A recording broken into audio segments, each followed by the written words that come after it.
এই রিক্সা থামো।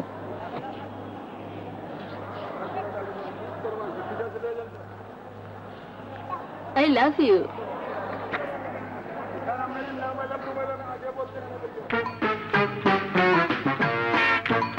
I love you. ছেলেটি কে রে? শাহিন ভাই। I love you. I love you.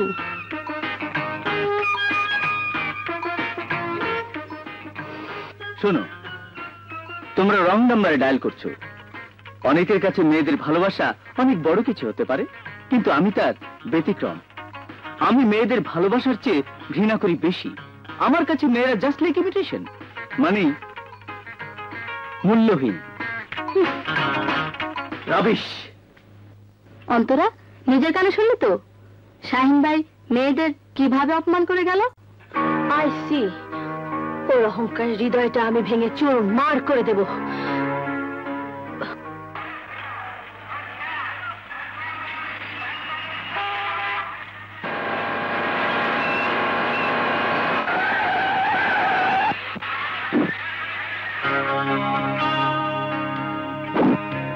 আমি অন্তরা, আমার হাতে একটি গোলাপ দিয়ে আই লাভ ইউ বলে ধন্য হতে চাই শত শত ছেলে। জানি, কিন্তু আমি তার ব্যতিক্রম। কথাটা আমিও স্বীকার করি, আর স্বীকার করি বলেই নিজের হাতে একটি গোলাপ নিয়ে আপনার সামনে এসে দাঁড়িয়েছি। জীবনের প্রথম একটি পুরুষের সামনে দাঁড়িয়ে বলছি আই লাভ ইউ।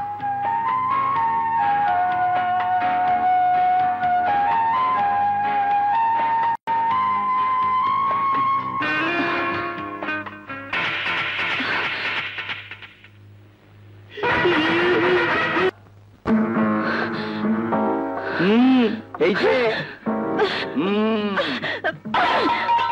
কি গো,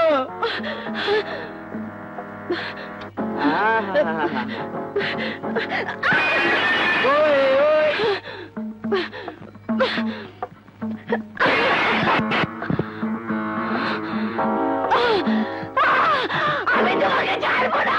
এসব কি হচ্ছে? আমি তো মা। মা, আমার মা, যে মেয়ে তার মার কাছ থেকে আজ পর্যন্ত মায়ের আদরকে জিনিস বোঝেনি, এই সেই মা যে নিজের সন্তানদের খবর না রেখে মিটিং সোসাইটি নিয়ে ব্যস্ত। তিনি আসছেন মায়ের দাবি নিয়ে আমাকে শাসন করতে। তুমি আমার মা নও, চলে যাও এখান থেকে, যাও। অন্তরা, আমি ভাবতেও পারিনি তোমার এত অধঃপতন হয়েছে। অধঃপতন হয়েছে তোমাদের, আমার না। আর তোমাদের কথা মনে হলে আমার আত্মহত্যা করতে ইচ্ছে করে। তোমার কথা মনে হলে ঘৃণা করতে ইচ্ছে করে সমস্ত মা জাতিকে। তোমার ছেলের কীর্তিকলাপ দেখলে বিশ্বাস করতে পারি না কোনো ছেলেদের। আর যাকে বিশ্বাস করি সে করে উপহাস, যার জন্য আমার যন্ত্রণা দিন দিন বেড়ে চলেছে।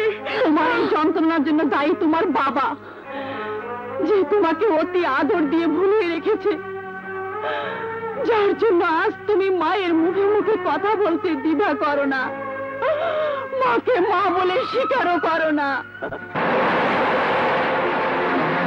তোমার এই যন্ত্রণার জন্য দায়ী তোমার বাবা। আমার কাছে মেয়েরা জাস্ট লাইক ইমিটেশন, মানে মূল্যহীন।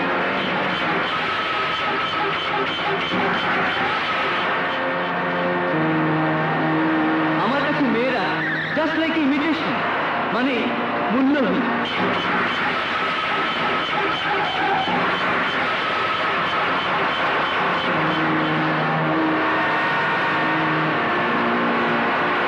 আমার কাছে মেয়েরা জাস্ট লাইক ইমিটেশন, মানে মূল্যহীন।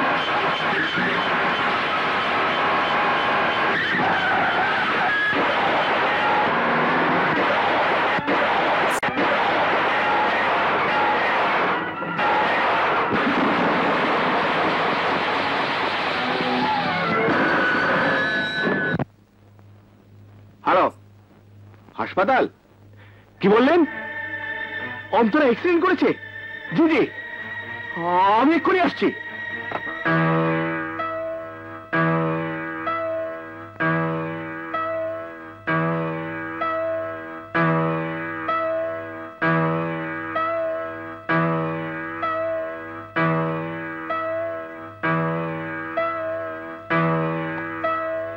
ডাক্তার, আমার অন্তরে কেমন আছে?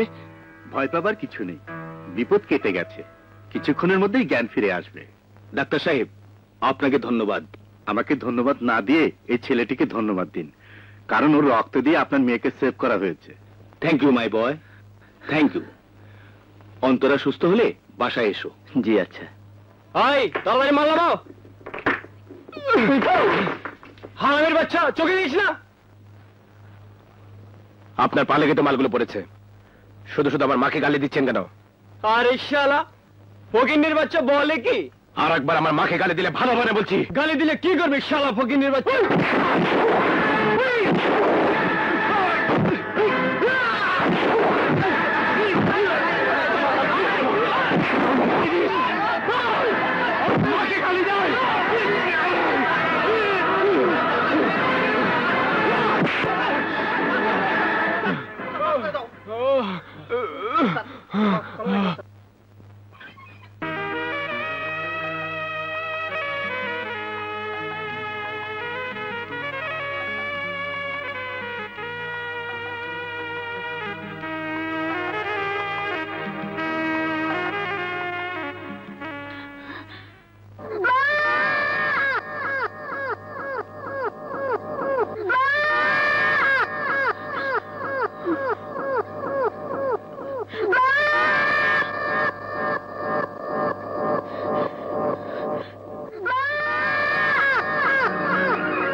শাস্তি দিচ্ছ? এই স্টেশনে আমি আমার সন্তানদের হারিয়েছি, এখানে যেন ওদের আমি আমার বুকে ফিরে পাই।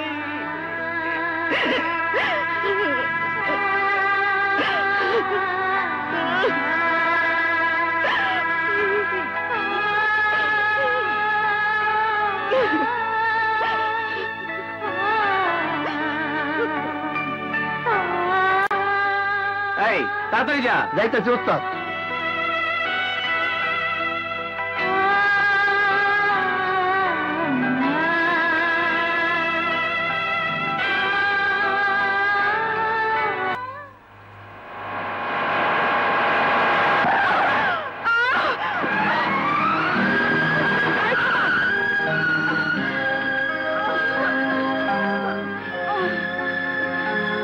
উঠুন। ইস, রক্ত! চলুন।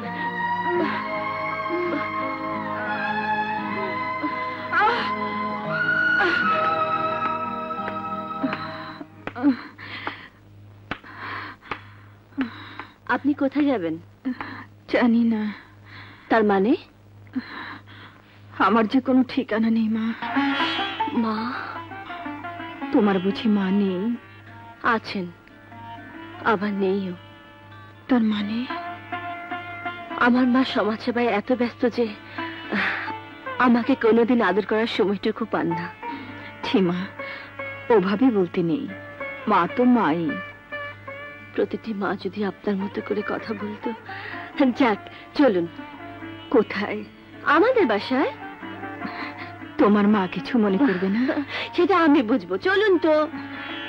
যাবো মা, তবে আমার একটা কথা রাখবে।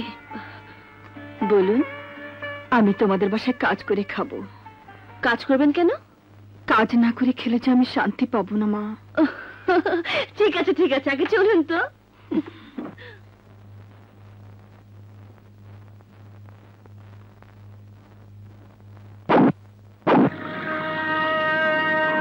তুমি কি আর কোনোদিন আমাদের এই ফেলে যাওয়া স্টেশনে ফিরে আসবে না মা?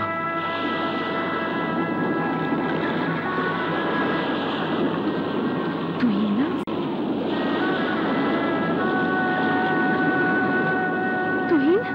আজও আবার এখানে তোর মার জন্য অপেক্ষা করছিস? আমার কি মনে হয় জানিস, তোর মা নেই, মরা মায়ের জন্য আর কত কষ্ট পাবি।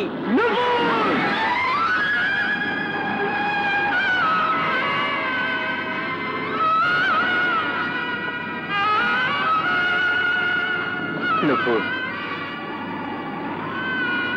আমি একটা আত্মবিশ্বাস নিয়ে রোজ মার দেখা পাবো বলে এখানে অন্তত একবার হলে অপেক্ষা করি। তুই আমার সেই আত্মবিশ্বাসে আঘাত করেছিস, তাই আমি বিশ্বাস কর, আমি আমি দুঃখ পাইনি। তুই যে মাকে এত ভালোবাসিস আমি জানতাম না। আমার তো মা নেই, তাই মায়ের মর্ম বুঝিনি। তুই আমাকে মাফ করে দে তুই। চল নূপুর, বাড়ি চল।